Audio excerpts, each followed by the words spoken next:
तो हेलो दोस्तों, good morning. कैसे हैं आप सभी? आई होप कि दोस्तों सभी अच्छे होंगे और अच्छे से पढ़ाई कर रहे होंगे। तो दोस्तों हमारी जो सीरीज चल रही थी वो चल रही थी 5th सेमेस्टर के सीआरपीसी की, जो कि हमारा सेकंड पेपर है जिसका कोड है 5002। ठीक है दोस्तों, चलिए तो सीआरपीसी की सीरीज चल रही थी। सीआरपीसी का हम एक और अमेजिंग क्वेश्चन लेकर के आ गए हैं। इससे पहले हमने क्वेश्चन कराया था, ठीक है, जिसका फीडबैक हमें बहुत अच्छा मिला है।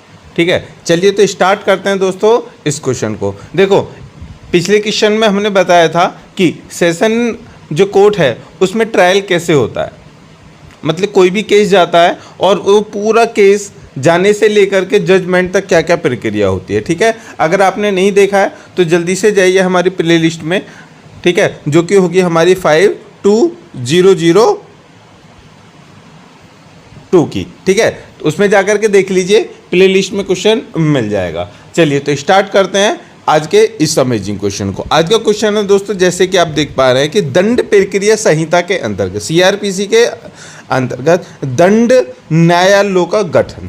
इट मीन्स कि classifications of criminal court in CrPC. ठीक है, मतलब कि भारतीय जो दंड संहिता है, ठीक है, उसके अकॉर्डिंग जो भारत में न्याय प्रणाली है, जो कोर्ट्स हैं वो कैसे बने हैं, उनका गठन कैसे हुआ है, उनका बंटवारा कैसे हुआ है, वर्गीकरण कैसे हुआ है, सब कुछ हम जानने वाले हैं। ठीक है दोस्तों, चलिए तो स्टार्ट करते हैं। उससे पहले कि स्टार्ट करें, क्वेश्चन जो हमने चूज़ किया है वो कैसा है, हम फीडबैक दे करके ज़रूर बताएं। और हम ये नहीं कहेंगे दोस्तों कि तुम अभी लाइक कर दो, शेयर कर दो, नहीं, पहले हम पढ़ाएंगे आपको, उसके बाद अगर आपको लगता है कि हाँ इस क्वेश्चन में कुछ है आपके लिए और ये औरों तक पहुंचना चाहिए, तो हमें फीडबैक दें, लाइक भी करें और शेयर भी करें। ठीक है, चलिए तो स्टार्ट करते हैं क्वेश्चन को। देखिए दोस्तों, थोड़े से छोटे से इंट्रोडक्शन से हम स्टार्ट करेंगे। भारत में न्यायिक प्रणाली दुनिया की सबसे कुशल न्यायिक प्रणालियों में से एक है और इसे इस तरह से स्थापित किया गया है ताकि यह देश के प्रत्येक व्यक्ति की ज़रूरतों को पूरा कर सके। भारतीय न्यायपालिका अदालतों की काफ़ी लंबी और एक जटिल पदानुक्रम मतलब दोस्तों क्रमानुसार के साथ अच्छी तरह से स्थापित है। न्याय प्रणाली एक पिरामिड के रूप में है। ठीक है, पिरामिड समझते हैं आप? पिरामिड ऐसे होता है, ठीक है, ऐसे होता है पिरामिड, ऐसे होता है पिरामिड। ठीक है, जैसे 1 2 3 4 5 6 इस तरह से, मतलब ऊपर एक छोटा होता है, उसके नीचे बड़ा बड़ा बड़ा बड़ा, मतलब कि साइज में किसी में भी हो सकता है, पिरामिड ऐसा होता है। ठीक है, चलिए, पिरामिड के रूप में न्यायिक प्रणाली है जिसमें सर्वोच्च न्यायालय पदानुक्रम के शीर्ष पर है। इट मीन्स कि जो इस पिरामिड में सबसे जो ऊपर है ना, वहाँ पर है सर्वोच्च न्यायालय। ठीक है, तो अदालतें इस तरह से बनाई गई हैं कि दूर दराज के इलाकों का व्यक्ति भी अपने विवादों को सुलझाने के लिए अदालतों में जा सकता है। ठीक है, चलिए तो सीआरपीसी के तहत पदाधिकारी देखिए, सीआरपीसी के तहत पदाधिकारी मतलब कि जिनको पद दिए गए हैं न्याय व्यवस्था में, ध्यान रखना। देखिए, जिन पदाधिकारियों को आपराधिक संहिता 1973 के तहत शक्तियों का प्रयोग करने और कर्तव्यों का निर्वहन करने का अधिकार है, वे हैं नंबर 1 पुलिस, दूसरा अभियोजक, तीसरा अदालतें, चौथा रक्षा परिषद, जेल प्राधिकरण और सुधार सेवाएं। इनमें मजिस्ट्रेट और न्यायालय की भूमिका सबसे ज़्यादा महत्वपूर्ण है। ठीक है, जबकि अन्य एक तरह से इसके सहायक है। इट मीन्स के जो सीआरपीसी के तहत जितने पदाधिकारी हैं, जिनको पद दिए गए हैं न्याय व्यवस्था को बनाए रखने के लिए और अच्छा बेहतर करने के लिए, सबसे जो शीर्ष पर, सबसे जो टॉप पर कौन है दोस्तों? न्यायालय। ठीक है, न्यायालय और मजिस्ट्रेट और जो सभी पुलिस हुई, अभियोजक आपको पता है अभियोजक किसे कहते हैं भैया? जब हम अपना कोई केस है वो क्रिमिनल कोर्ट में जाता है तो एक सरकार की तरफ से वकील होता है जो हमें सपोर्ट करने के लिए होता है, उसको बोलते हैं अभियोजक। ठीक है, तो पुलिस हुई, अभियोजक हुए, अदालतें, ये सब अदालतों को छोड़कर बाकी सब जो हैं ये हेल्प करने के लिए हैं, किसकी? अदालतों की, न्यायाधीशों की। ठीक है, चलिए यहाँ तक समझ में आ गया। आई होप कि यहाँ से समझ में आ गया होगा। तो आपको पता ही है कि जब हमने इतना बता दिया तो आगे कितना अच्छा होने वाला। अब जल्दी से लाइक, शेयर और कमेंट कर दीजिए और ये भी बता दीजिए क्वेश्चन आपको कैसा लग रहा है। चलिए हम चलते हैं अब आगे। तो जैसे कि अभी ऊपर बताया था कि न्यायालय सबसे शीर्ष पर है, ठीक है। बाकी सब जितने भी पदाधिकारी हैं, जितने भी जो विभाग बने हुए हैं, वो सब उनकी हेल्प करने के लिए। तो हम न्यायालय की बात करेंगे क्योंकि आज का एजुकेशन जो है वो न्यायालय के ऊपर ही बेस है। देखिए, भारत में आपराधिक अदालतों की स्थापना 2 प्रकार की होती है, अर्थात जिला और महानगरीय क्षेत्र। ध्यान रखना, भारत में आपराधिक अदालतों की स्थापना 2 प्रकार की होती है, एक होती है जिला और एक होती है महानगरीय क्षेत्र में, ठीक है। चलिए सबसे पहले देखते हैं जिला। देखिए, जिला क्षेत्रों में आपराधिक न्यायालयों की स्थापना 3 स्तरों पर होती है।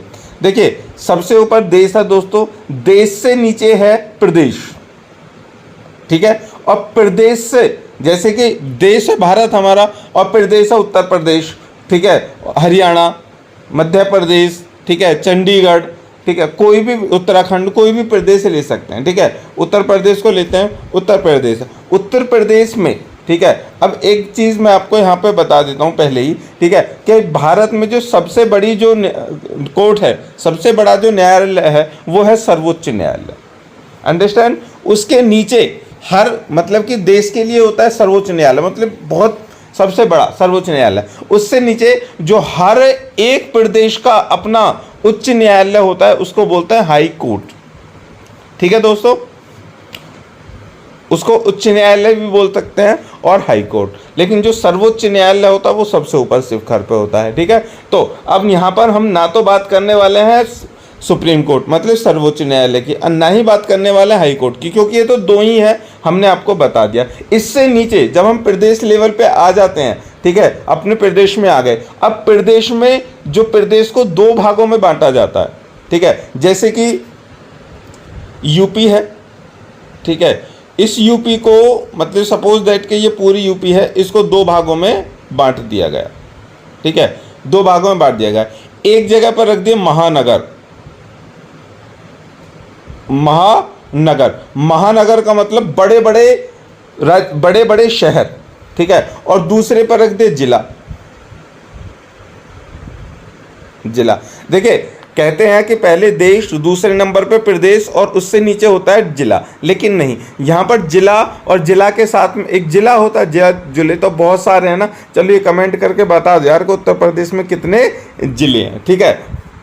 चलिए, जिले हो गए, जिले के साथ में महानगर का रोल होता है। अब महानगर का रोल दोस्तों ये है कि महानगर किसको बोलते हैं, ठीक है, महानगर उस सिटी को बोलते हैं, उस नगर को बोलते हैं जिसकी आबादी 2 लाख,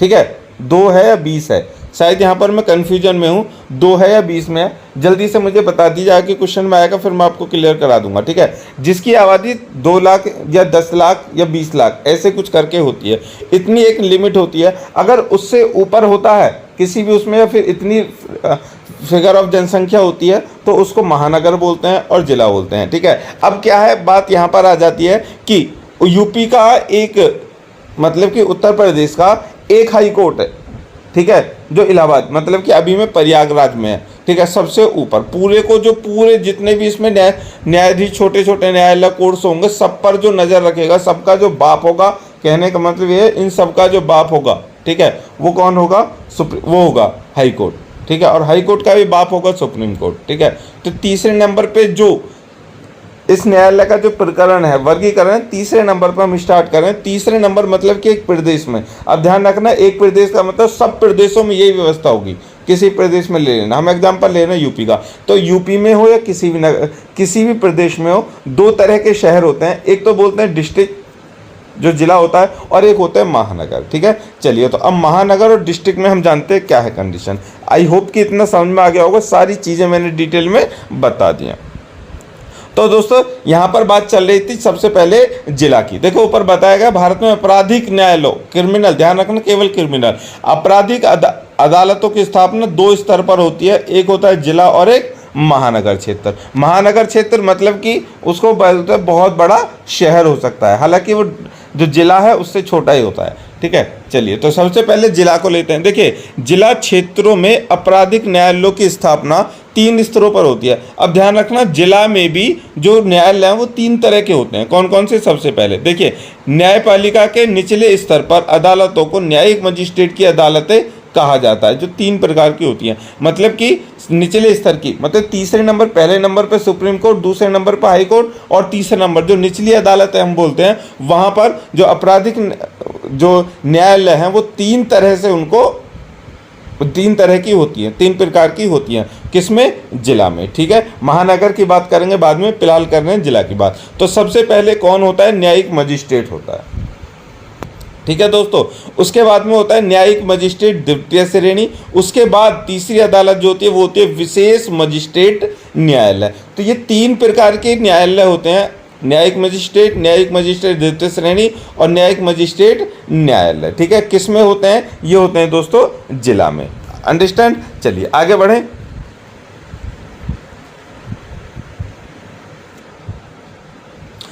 आगे है कि न्यायपालिका के मध्य स्तर पर, देखिए न्यायपालिका के मध्य स्तर पर सत्र स्तर पर न्यायालयों में शामिल होते हैं। ठीक है, मतलब न्यायपालिका में जब अगर हम मध्य स्तर पर देखें, बीच में देखें, तो यहाँ पर सत्र स्तर पर न्यायालयों की जो न्यायालय भी इसमें शामिल होते हैं। कौन कौन से होते हैं? वो होते हैं दोस्तों सत्र न्यायालय, अतिरिक्त सत्र न्यायालय, सत्र के सहायक न्यायालय या फिर विशेष अदालत है। सत्र न्यायालय को बोलते हैं दोस्तों सेशन कोर्ट। ठीक है, ध्यान रखना, ध्यान आ गया होगा। अगर आप में से कभी कोई अगर कोर्ट में गया होगा तो वहाँ पर लिखा हुआ होता है सेशन कोर्ट। ठीक है, उसके बाद में अतिरिक्त सेशन कोर्ट, मतलब कि एक्स्ट्रा जो होते हैं सेशन कोर्ट। उसके बाद सत्र के ये होते हैं, ये असिस्टेंट सेशन कोर्ट होते हैं और उसके बाद में स्पेशल कोर्ट्स होती हैं। ठीक है, चलिए न्यायपालिका के उच्च स्तर पर उच्च न्यायालय और सर्वोच्च न्यायालय। ध्यान रखना, न्यायपालिका के सबसे उच्च स्तर पर सर्वोच्च न्यायालय और उच्च न्यायालय और सबसे ऊपर सर्वोच्च न्यायालय। ठीक है, चलिए तो ये बात चल रही थी डिस्ट्रिक्ट लेवल की। अब बात करते हैं महानगरीय क्षेत्रों की। देखिए सत्र स्तर की अदालतों को महानगरीय अदालतें कहा जाता है। इट मीन्स ये तो सेशन वाली जो अदालतें थी, सेशन वाली अदालतें जो हैं ये महानगर के लिए होती हैं, मतलब कि बिग सिटी के लिए। ठीक है, महानगर कौन सबसे बड़े महानगर भारत के कौन कौन से? देखो 4, दिल्ली, मुंबई, कोलकाता और चेन्नई, ये 4 महानगर हैं, ध्यान रखना। ठीक है, चलिए आगे बढ़ते हैं। देखिए सेशन स्तर मतलब सेशन लेवल की जो अदालतों को महानगरीय अदालतें कहा जाता है और ये 2 प्रकार की होती हैं। सबसे नंबर 1 मेट्रोपॉलिटन मजिस्ट्रेट अदालतें, मेट्रोपॉलिटन मजिस्ट्रेट अदालतें और विशेष महानगर मजिस्ट्रेट। अब ध्यान रखना, मेट्रोपॉलिटन शब्द किसे कहते हैं? मेट्रोपॉलिटन का बोलते हैं बड़ी आबादी।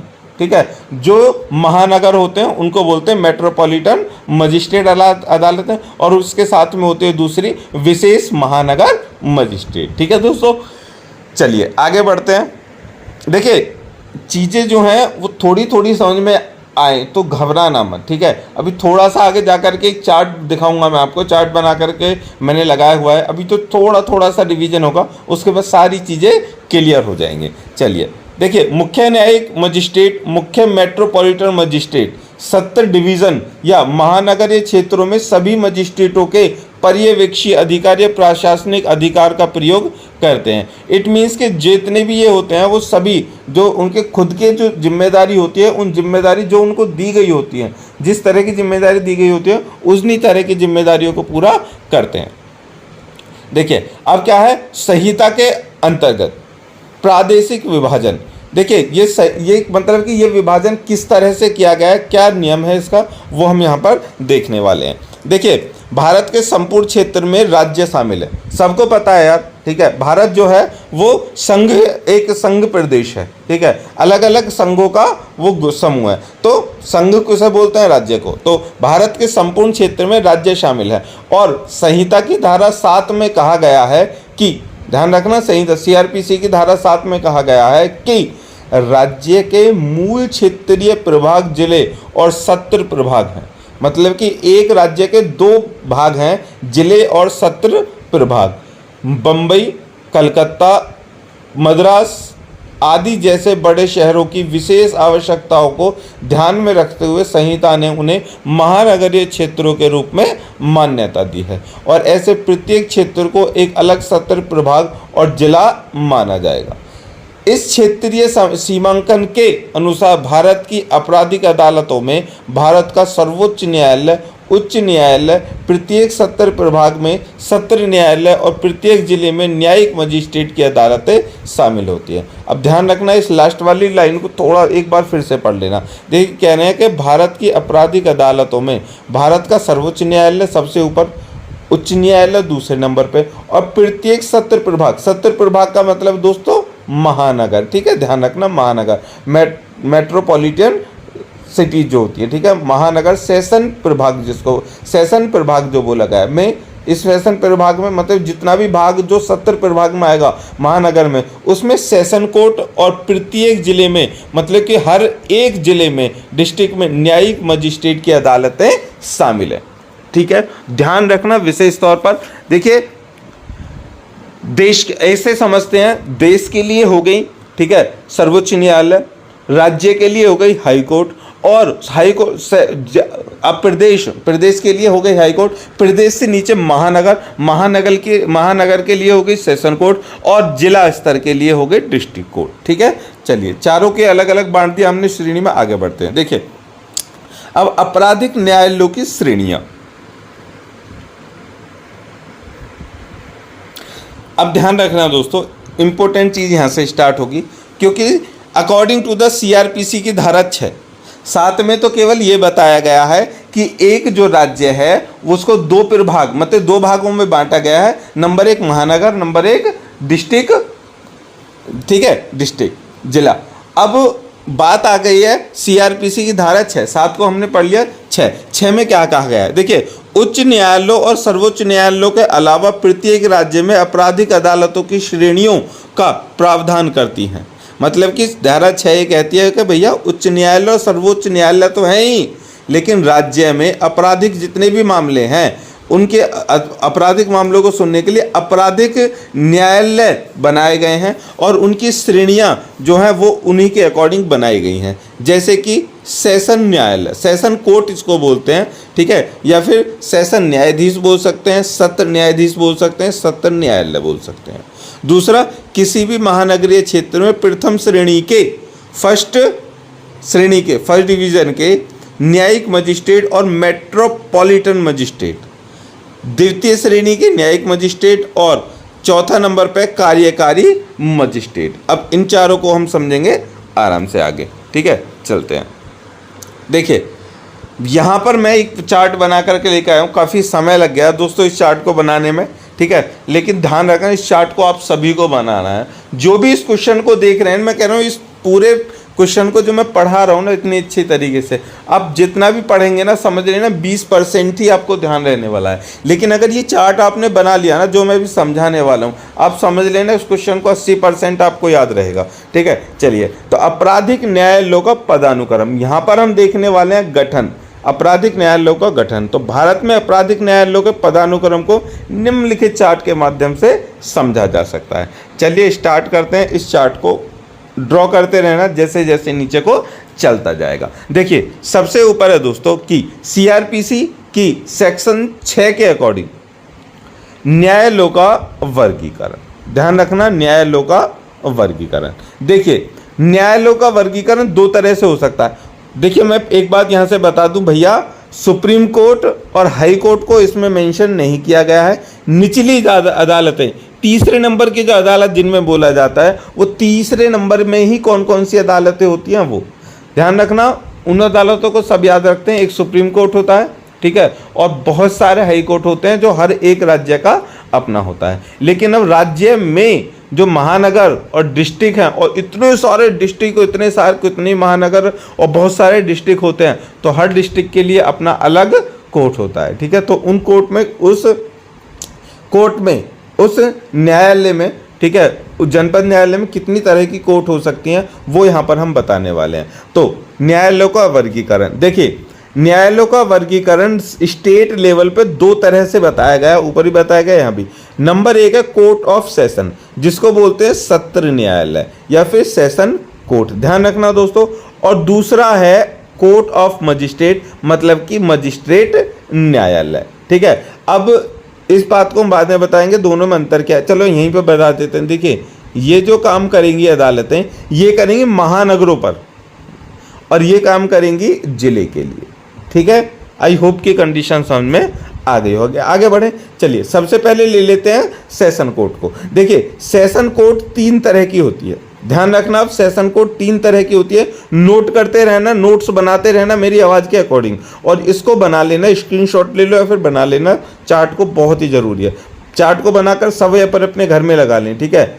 चलिए देखिए पहले इसको जो सेशन कोर्ट है उसको 3 भागों में बांटा गया है। सबसे पहला है दोस्तों सेशन जज, जिसको बोलते हैं सत्र न्यायाधीश या फिर सेशन कोर्ट भी बोल सकते हैं, ठीक है। सेशन न्यायाधीश बोल सकते हैं, कुछ ही बोल सकते हैं। सबसे पहली कोर्ट होती है ये किसकी, महानगर की। दूसरी कोर्ट होती है एडिशनल सेशन कोर्ट, अपर सत्र न्यायाधीश या फिर अपर सत्र न्यायालय। जब भी आप किसी भी कोर्ट में जाएंगे, जनपद किसी भी कोर्ट में जाएंगे, तो वहाँ पर लिखा हुआ होगा, कोर्ट के आगे एक बोर्ड लगा हुआ होता है यही वाला, सेशन जज या फिर सेशन न्यायाधीश, सत्र न्यायाधीश, इस तरह से। और उसके ही साइड में एक और कोर्ट होगी देखने को मिलेगी दूसरे नंबर की, जिसमें होगा एडिशनल सेशन कोर्ट, मतलब कि अपर सत्र न्यायालय या फिर न्यायाधीश। तीसरी जो होती है दोस्तों वो होती है असिस्टेंट सेशन कोर्ट, मतलब कि सहायक सत्र न्यायाधीश। ध्यान रखना, सहायक सत्र न्यायाधीश, असिस्टेंट सेशन कोर्ट या फिर सहायक सत्र न्यायालय। तो यहाँ पर ये जो सेशन कोर्ट है, मतलब कि जो दोस्तों महानगर होते हैं, ठीक है, मतलब महानगर 1-2 ही होते हैं पूरे उसमें, ठीक है। कोई ऐसा शहर होगा जिसमें ज़्यादा होंगे, 1-2 ही होते हैं, तो उनके लिए 3 तरह की कोर्ट ये काम करती है। तो महानगर का काम यहाँ पर हो जाता है खत्म, ठीक है।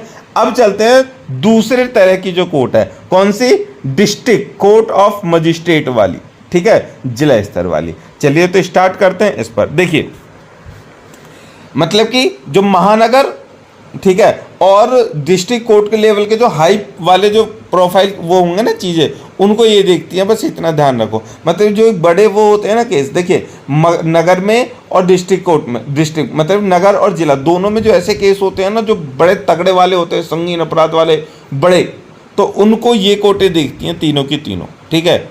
सबसे निचली होती है, इससे बड़ी है, और इसमें सबसे बड़ी कोर्ट होती है सेशन जज वाली, ठीक है। अब चलते हैं दूसरी वाली कोर्ट जो मजिस्ट्रेट की कोर्ट होती है। देखिए मजिस्ट्रेट की कोर्ट जो है दोस्तों उसको भी 2 भागों में बांटा गया है।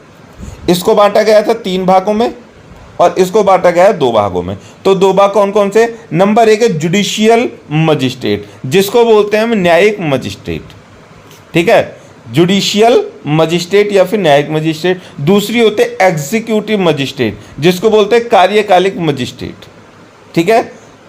जुडिशियल मजिस्ट्रेट और कार्यकालिक मजिस्ट्रेट जो मजिस्ट्रेट के लेवल पे आती है, ठीक है। चलिए तो इनके अब सब डिवीज़न बहुत सारे हैं, इनको देखना बहुत ज़रूरी है।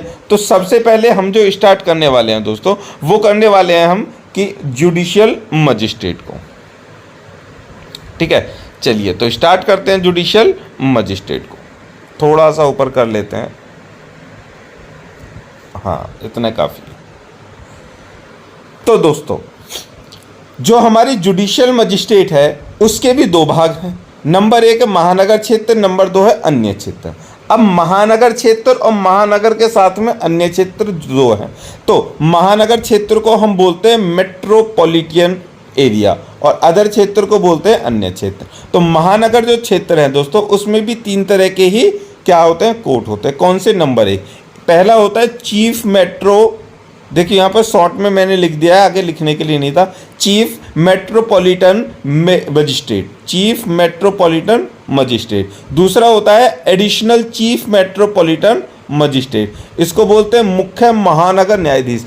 किसी भी बड़े नगर का सबसे बड़ा कोर्ट यही होता है, किसी भी बड़े नगर का सबसे बड़ा कोर्ट यही होता है। उसके बाद दूसरे नंबर पे होता है ये अपर मुख्य महानगर न्यायाधीश, ठीक है। और तीसरा होता है दोस्तों मेट्रो मजिस्ट्रेट, मतलब मेट्रो का मतलब समझ जाना, मेट्रोपॉलिटन मजिस्ट्रेट, महानगरीय न्यायाधीश। ये 3 तरह के न्यायाधीश इसमें होते हैं, ठीक है। चलिए अब चलते हैं अदर एरिया। अब अदर एरिया में देखोगे आप तो मज़ा आ जाएगा, ठीक है। चलिए देखिए अदर एरिया में क्या है, अदर एरिया के जो कोर्ट हैं वो 4 तरह के हैं, ठीक है। अदर एरिया को जो देखेंगे, महानगर के जो अदर एरिया उसको जो देखेंगे वो 4 हैं। कौन से, सबसे पहला है जो दोस्तों CJM। आप कहीं भी किसी भी कोर्ट में जाओगे CJM लिखा हुआ होता है। CJM का मतलब होता है चीफ जुडिशियल मजिस्ट्रेट। इसका हिंदी में मतलब होता है मुख्य न्यायिक न्यायाधीश या मुख्य न्यायिक मजिस्ट्रेट। ध्यान रखना, मजिस्ट्रेट को हम न्यायाधीश भी बोल सकते हैं क्योंकि मजिस्ट्रेट भी एज ए जज ही होता है। दूसरा नंबर है इसका फर्स्ट क्लास जुडिशियल मजिस्ट्रेट, इसको बोलते हैं प्रथम श्रेणी न्यायिक न्यायाधीश। तीसरा होता है सेकंड क्लास जुडिशियल मजिस्ट्रेट, द्वितीय श्रेणी के न्यायिक न्यायाधीश। और स्पेशल जो सबसे चौथा होता है, सबसे स्पेशल जो होता है चौथे नंबर का, वो होता है दोस्तों विशेष न्यायिक न्यायाधीश। इसमें जो विशेष मामले होते हैं वो मामले देखे जाते हैं, स्पेशल जुडिशियल मजिस्ट्रेट इसलिए इसको कहते हैं। ठीक है, चलिए अब इसमें एक पॉइंट रह गया था यहाँ पर ऊपर वाला डिस्ट्रिक्ट मजिस्ट्रेट वाला। देखिए इंपॉर्टेंट मेन पॉइंट यही वाला रह गया तो जो आप जानते भी होंगे। देखिए जो हमारा डिस्ट्रिक्ट था उसमें उसको भी 4 लेवल पे बांटा गया। सबसे पहला था दोस्तों, चल थोड़ा सा ऊपर कर लेते हैं, थोड़ा ध्यान रहेगा आपको। ठीक है,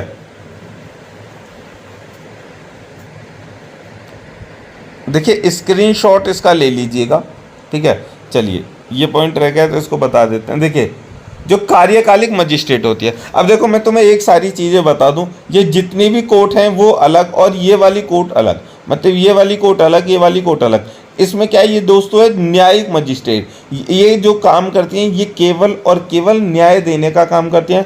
न्याय देने का काम मतलब कि ये वो काम करती हैं कि जो केवल अपनी कुर्सी बैठ करके सारी चीज़ों को देखती रहती है, सुनती रहती हैं और बड़े बड़े फैसले सुनाती हैं, बड़े बड़े केस देखती हैं। लेकिन जो कार्यकालिक मजिस्ट्रेट है ये खुद भी कार्य करती हैं।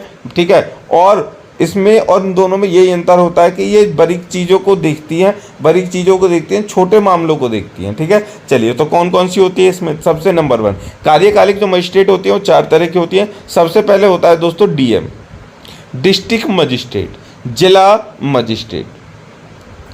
डीएम इसको बोलते हैं, डीएम तो आपने सबने देखा होगा। ठीक है, जो डिस्ट्रिक्ट मजिस्ट्रेट इसको बोलते हैं, जिला अधिकारी इसको बोलते हैं। ठीक है, तो जिला मजिस्ट्रेट बोल सकते हैं, जिला मजिस्ट्रेट बोल सकते हैं, जिला अधिकारी बोल सकते हैं। दूसरा है दोस्तों एडिशनल डिस्ट्रिक्ट मजिस्ट्रेट, एडीएम। ठीक है, डीएम के बाद में आता है एडीएम जिसको बोलते हैं अपर जिला मजिस्ट्रेट, मतलब अपर जिला अधिकारी।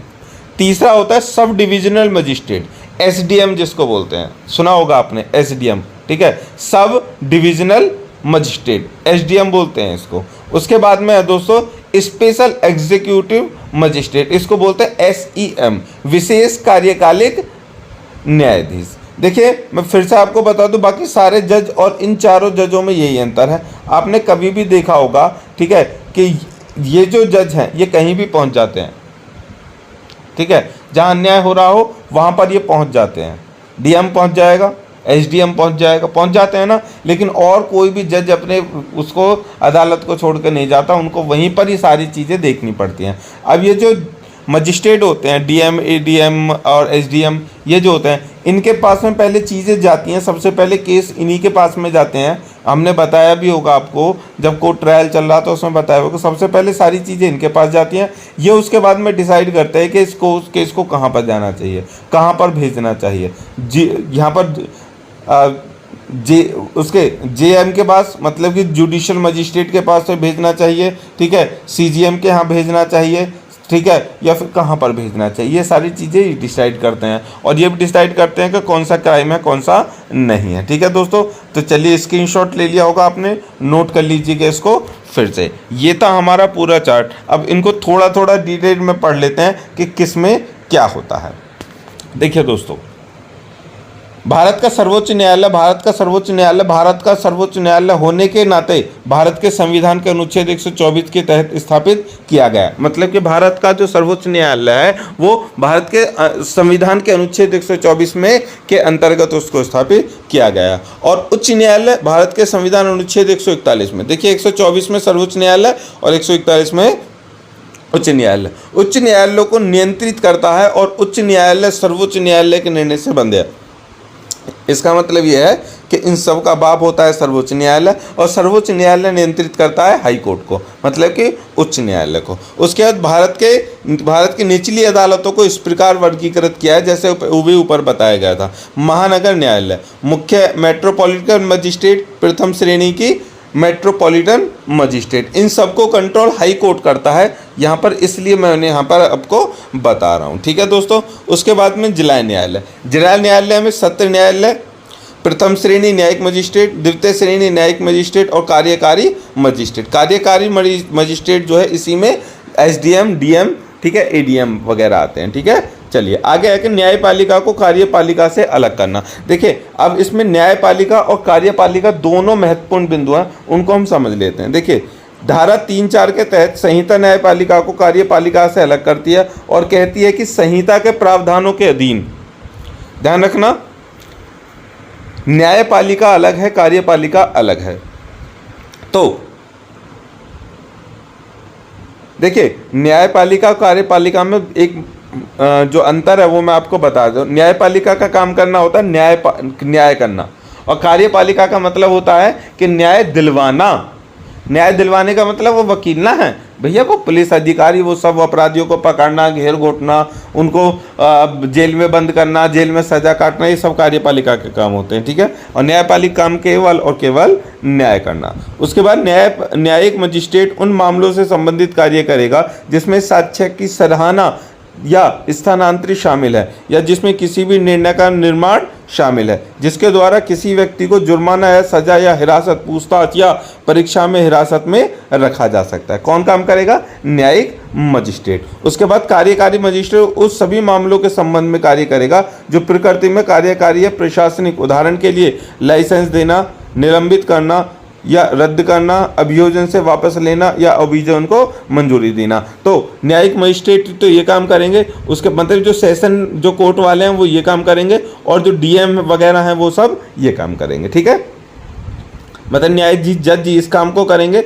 एक मेन पॉइंट बता दूं, जज इस काम को करेंगे और जो मजिस्ट्रेट हैं वो इस काम को करेंगे। ठीक है, चलिए सत्र न्यायालय के बारे में हम आपको थोड़ा सा बता देते हैं। देखिए सीआरपीसी की धारा 9, देखिए राज्य सरकार को सत्र न्यायालय मतलब सेशन कोर्ट स्थापित करने का अधिकार देती है, और ऐसी अदालतों की अध्यक्षता उच्च न्यायालय द्वारा नियुक्त न्यायाधीश द्वारा की जाएगी। मतलब कि जो सत्र न्यायालय होते हैं दोस्तों, उसको सेक्शन 9 के अकॉर्डिंग उनको स्थापित किया गया है। और सत्र न्यायालय, देखो एक बात और मैं आपको बता देता हूँ, सत्र न्यायालय में जो न्यायाधीश होंगे, जो जज होंगे, वो हाई कोर्ट द्वारा चुनित होंगे।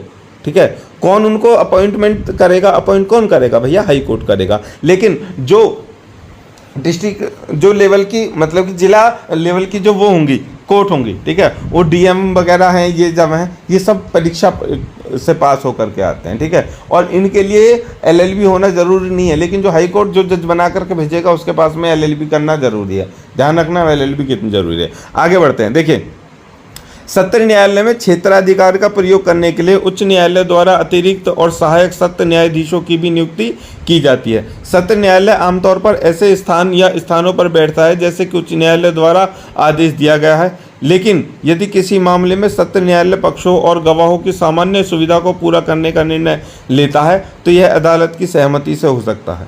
अभियोजन और अभियुक्त किसी अन्य स्थान पर इसकी बैठक की अध्यक्षता करते हैं। सीआरपीसी की धारा 10 के अनुसार सहायक सत्र न्यायाधीश के प्रति जवाबदेह होते हैं। ठीक है, तो ये जो सेशन न्यायालय है, सेशन कोर्ट है, एक कोर्ट का तुमने नाम सुना होगा दोस्तों कि लोक अदालत। ठीक है, तो लोक अदालत जो है वो भी सेशन कोर्ट के अकॉर्डिंग ही आती है, सत्र न्यायालय के अकॉर्डिंग आती है, और वो कभी कहीं भी लग सकती है।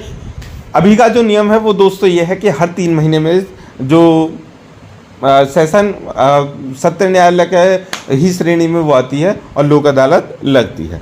चलिए आगे, न्यायिक मजिस्ट्रेट की अदालत। ध्यान रख लिया, सेशन न्यायालय तो ये है। अब दूसरा हम देखें न्यायिक मजिस्ट्रेट, उसके बाद में हम लास्ट में देखेंगे क्या?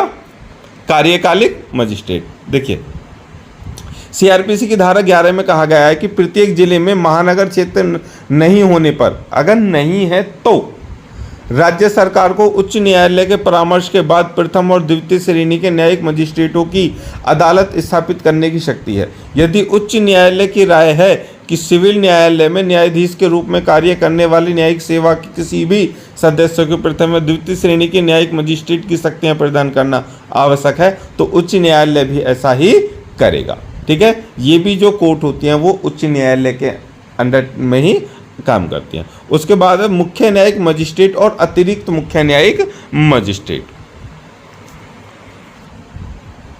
देखिए संहिता की धारा 12 के अनुसार महानगरीय क्षेत्रों के अलावा प्रत्येक जिले में, ध्यान रखना, प्रत्येक जिले में प्रथम श्रेणी के न्यायिक मजिस्ट्रेट को मुख्य न्यायिक मजिस्ट्रेट के रूप में नियुक्त किया जाएगा।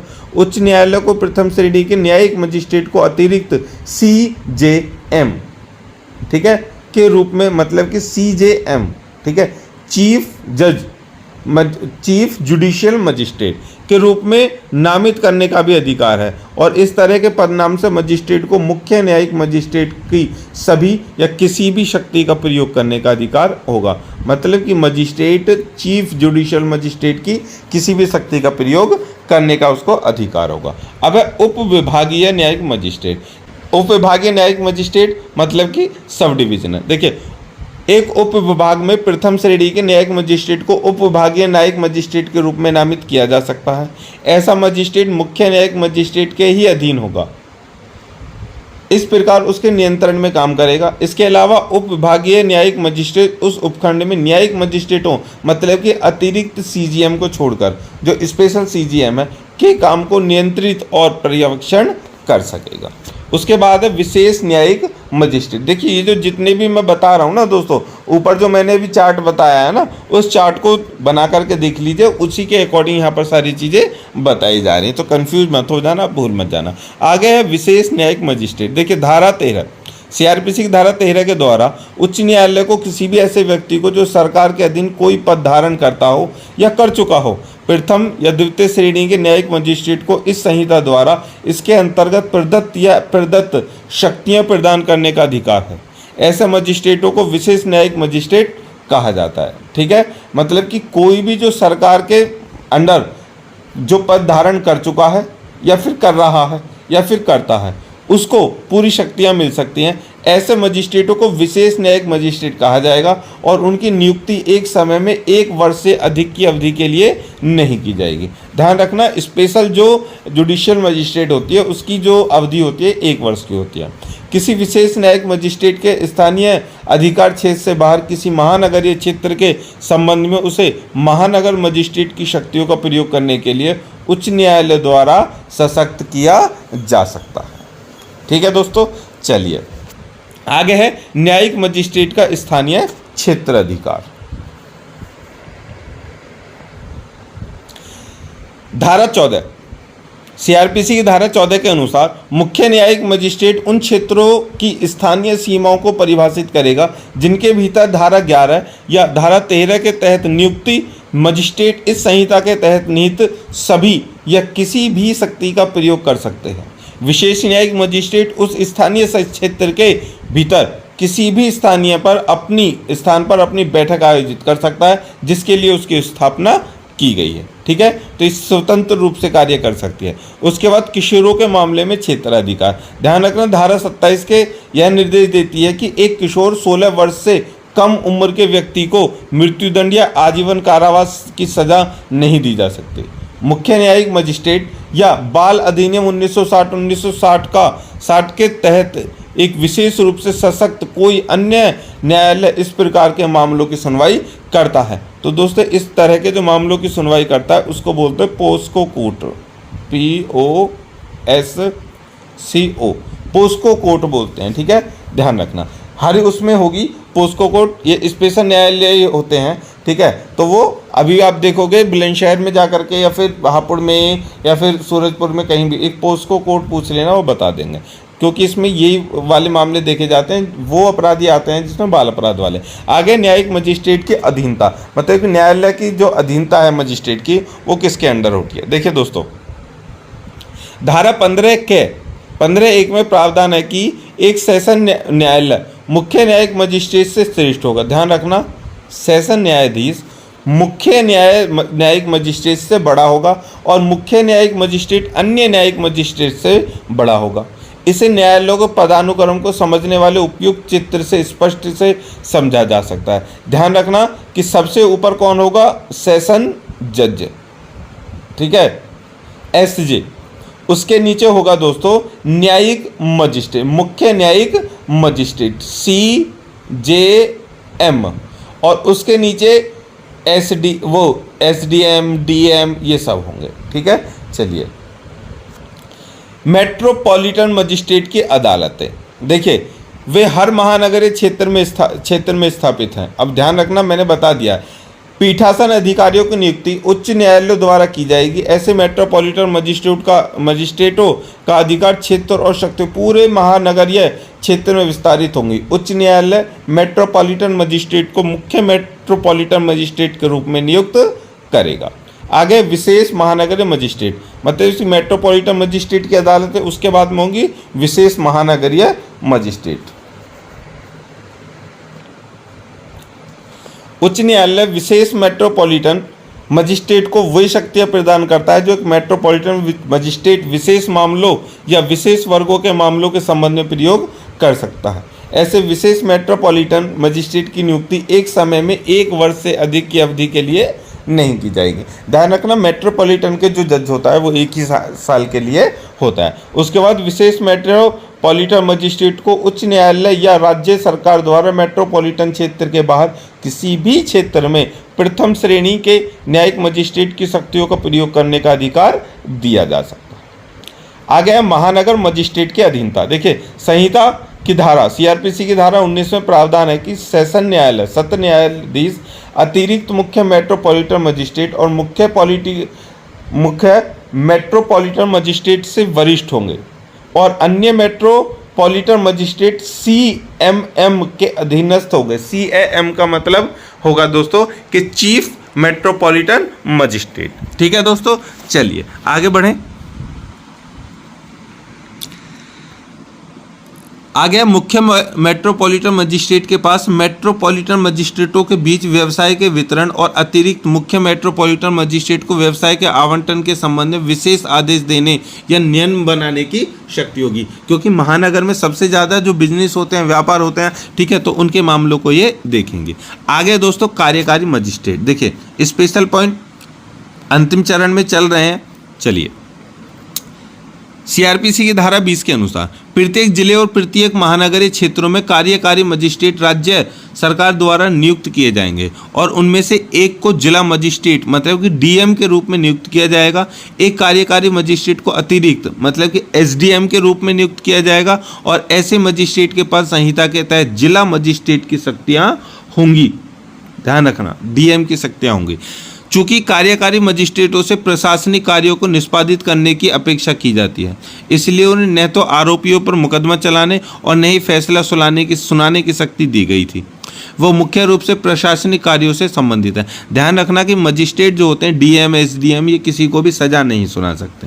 ठीक है, कार्यकारी मजिस्ट्रेट के पास आरोपी के खिलाफ जारी वारंट के प्रावधानों के अनुसार जमानत की राशि निर्धारित करने, लोगों को किसी विशेष कार्य करने से रोकने या किसी क्षेत्र में प्रवेश करने से रोकने के आदेश पारित करने की शक्ति होती है। ध्यान रखना इनके पास में क्या कारण होती है, मतलब कि कोई किसी को किसी की जॉब से हटा देना, ठीक है, और कोई व्यापार है वो उस पर स्टे लगा देना, किसी कार्य को रोक देना, किसी को चालू कर देना, ये सारे काम वो कर सकते हैं। उसके बाद CRPC की धारा 144 के वे और ये जमानत भी दे देते हैं, जो मतलब कि जो छोटे मोटे मामले होते हैं वो उसमें जाते हैं, पुलिस उनको पकड़ के ले जाती है, तो जमानत भी कौन देता है भैया, जमानत मजिस्ट्रेट ही देता है, DM करता है।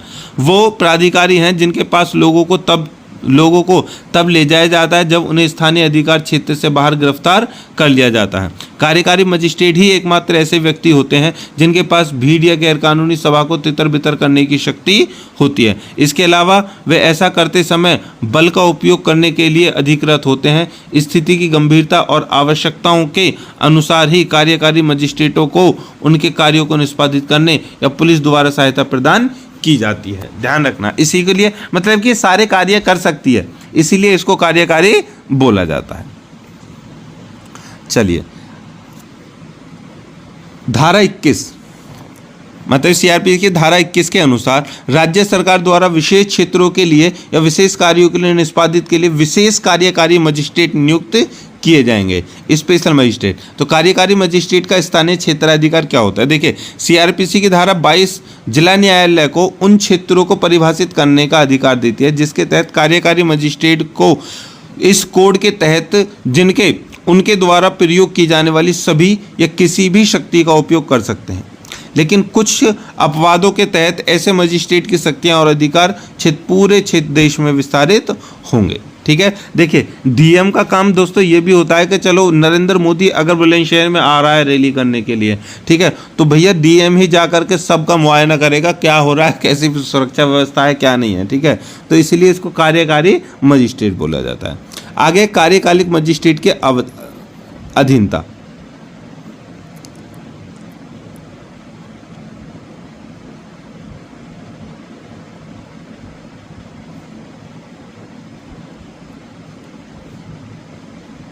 देखिए धारा 23 के अनुसार कार्यकारी मजिस्ट्रेट जिला मजिस्ट्रेट के अधीनस्थ होंगे।